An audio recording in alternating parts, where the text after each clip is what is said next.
इस बुलेटिन के प्रायोजक हैं योगमणि इंस्टीट्यूट ऑफ नर्सिंग। नमस्कार, जबलपुर लाइव के इस बुलेटिन में आपका स्वागत है। मैं हूं आपके साथ आकाश। जबलपुर पुलिस ने एक शातिर बदमाश को दबोचने में सफलता पाई है। आरोपी इतना शातिर है कि राहत चलते किसी भी चाचा या दोस्त बनाकर गले लपट जाता था। इससे गले लिपटने के दौरान आरोपी हाथ की करामत दिखाते हुए पर्स, चैन आदि चुरा लेता था। आरोपी ने 5 दिन पहले लॉर्डगंज में प्रॉपर्टी का काम करने वाले पीड़ित के गले से लिपटकर 3,63,000 रुपए का चैन पार कर दिया। लॉर्डगंज पुलिस के मुताबिक 6 अगस्त को निवाड़गंज निवासी अभिषेक गुप्ता ने आरोपी के खिलाफ शिकायत दी थी। अपने काम के बदले पैसे की मांग करने वाले नगर निगम के ठेकेदार पूरी रात निगम परिसर में धरने पर बैठे रहे। ठेकेदारों का कहना है कि हमने अपनी मांग पूरी करवाने के लिए यह रास्ता मजबूरी में अपनाया। ठेकेदारों ने परिसर में गद्दे बुलवाए और पूरी रात वहीं बैठे और सोते रहे। आज शाम तक निगम प्रशासन ने उनकी मांगों पर कोई ऐलान नहीं किया है। सूत्रों के अनुसार नगर निगम के पास पैसों की कमी है। शासन से जो राशि मिलती है वह भी अभी तक नहीं मिली है। मुहर्रम की चांद रात के दिन मुस्लिम धर्मावलंबियों का नया साल शुरू हो गया है। मुस्लिम समाज के लोगों ने चांद रात पर एक दूसरे को मुबारकबाद दी। जबलपुर के गढ़ा क्षेत्र में काजी मोहल्ला और मुजावर मोहल्ला में मुहर्रम की चांद रात भर इमाम हुसैन का परचम लहराया और दरूदे ए फातिहा हुई। इस्लामिक नए साल के शुरू होते हैं मुस्लिम के समाज के लोगों ने लंगर का भी आयोजन किया।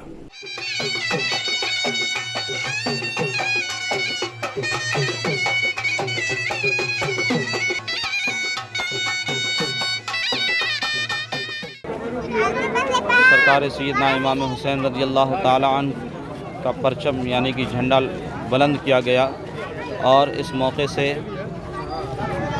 सभी के लोगों के लिए दुआएं की गई और हमारे मुल्क हिंदुस्तान के लिए दुआएं की गई। बिलखुसूस जो महामारी चल रही है उसके ताल्लुक़ से दुआएं की गई और हम तमामी लोगों से अपील करते हैं कि मुहर्रम जिस तरीके से प्रशासन की गाइडलाइन हो उसी एतबार से मनाएं और तमामी हजरात को हम इस्लामी नए साल की मुबारकबाद पेश करते हैं। सब का मुहर्रम की चांद रात है, नए साल की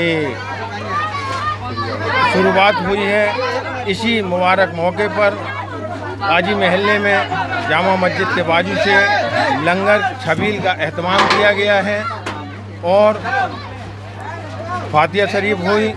उसके बाद लंगर बांटा गया। हमारी प्रशासन से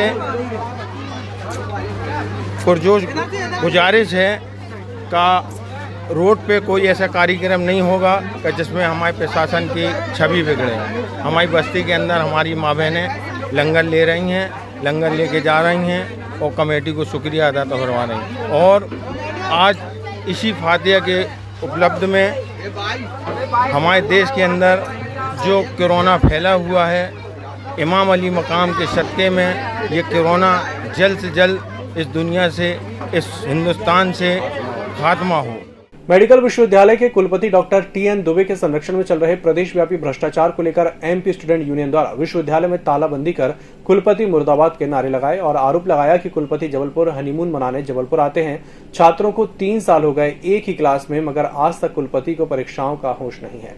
कुलपति द्वारा फर्जी हस्ताक्षर के आरोपी डॉक्टर JK गुप्ता को नियम विरुद्ध रजिस्ट्रार का प्रभार देकर हम छात्रों का भविष्य अंधकार में डाल दिया गया है।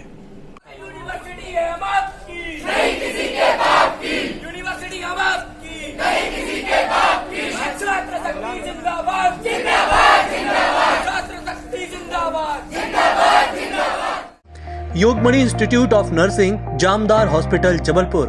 नर्सिंग के क्षेत्र में करियर बनाने का सुनहरा अवसर। प्रवेश प्रारंभ BSc nursing, post basic BSc nursing, GNM। पता 198/2 Raigwa, ward number 72, Arihant warehouse के पीछे, पाटन बाईपास चौक के पास, जबलपुर। सुहागिया धारताल क्षेत्र में एक न्यूज एजेंसी के ऑफिस में लंबे समय से चल रहे सट्टा के कारोबार का पुलिस ने खुलासा किया है। यहां से पुलिस ने विकास साहू नामक युवक को हिरासत में लिया है जो ऑफिस में बैठकर सट्टा पट्टी लिखता था। पुलिस ने विकास साहू को हिरासत में लेकर 2200 रुपए नगद, कंप्यूटर, CPU, एक मोबाइल फोन, सट्टा पट्टी का रजिस्टर बरामद किया है।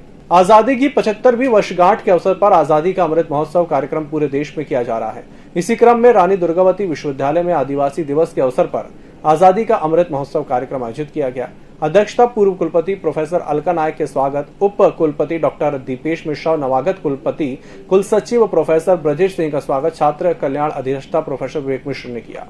भारत के स्वतंत्रता की 75वीं वर्षगांठ के उपलक्ष्य पर आजादी का अमृत महोत्सव मनाया जा रहा है। पश्चिम मध्य रेल महाप्रबंधक शैलेंद्र कुमार सिंह और अपर महाप्रबंधक शोभन चौधरी के मार्गदर्शन में भारत देश की आजादी के 75वें वर्ष होने पर आजादी का उत्सव मनाया गया। इसी तारतम्य में पश्चिम मध्य रेलवे ने जबलपुर स्टेशन के प्लेटफॉर्म 1 की ओर परिसर में मुख्य जनसंपर्क अधिकारी के नेतृत्व में आजादी समृद्धि फोटो प्रदर्शनी का आयोजन किया। ये प्रदर्शनी 9 अगस्त से 18 अगस्त तक लगाई गई है। मध्य प्रदेश हाईकोर्ट ने जनसंख्या दर वृद्धि रोकने के लिए दायर जनहित याचिका की सुनवाई 4 सप्ताह के लिए बढ़ा दी है। यह मामला मुख्य न्यायाधीश मोहम्मद रफीक और जस्टिस विजय कुमार शुक्ला की युगल पीठ के समक्ष सुनवाई के लिए लगा था। नागरिक उपभोक्ता मार्गदर्शक मंच जबलपुर के प्रांताध्यक्ष डॉक्टर पीजी नाचपांडे की ओर से दायर जनहित याचिका में कहा गया है कि मध्य प्रदेश में वर्ष 2000 में जनसंख्या नीति लागू की गई थी, लेकिन जनसंख्या नीति का सही तरीके से पालन नहीं किया गया। आग लगने पर फायर ब्रिगेड का अमला पूरे जोश में आग बुझाने जाता है और खुद की परवाह नहीं करता, लेकिन उनका भी परिवार होता है। हमें अपने साथ उनकी भी चिंता करनी चाहिए। वे रातों में बिना सोए ड्यूटी करते हैं। यदि शहरवासी कुछ सावधानियों को अपना ले तो बहुत सी दुर्घटनाओं को आसानी से रोका जा सकता है। यही कारण है कि अब गोदामों, घरों और अन्य स्थानों पर ज्वलनशील सामग्री का बिना अनुमति के भंडारण करने पर कठोर कार्रवाई की जाएगी। इसके साथ ही लोगों से ये अपील की जाती है कि वे कुछ सुरक्षात्मक उपाय अपने लिए भी करें। उपरोक्त निर्देश निगम आयुक्त संदीप जीआर ने जारी करते हुए कहा कि ज्वलनशील सामग्रियों, पदार्थों का व्यवस्थित और सुरक्षित भंडारण करें। बड़े गोदाम है तो इसकी जानकारी निगम को दें। प्रदेश में कोरोना की तीसरी लहर की आशंका के बीच एक राहत वाली खबर आई है। हाईकोर्ट में सरकार की ओर से पेश की गई 11वीं एक्शन टेकन रिपोर्ट में दावा किया गया है कि दिसंबर तक 18+ की पूरी आबादी को वैक्सीन लग जाएगी। हाईकोर्ट ने मामले में अगली सुनवाई 6 सितंबर को तय की है। कोरोना संकट को लेकर स्वतः संज्ञान वाली याचिका पर हाईकोर्ट में सुनवाई हुई। इस बुलेटिन में फिलहाल इतना ही। इसी के साथ मुझे दीजिए इजाजत। नमस्कार।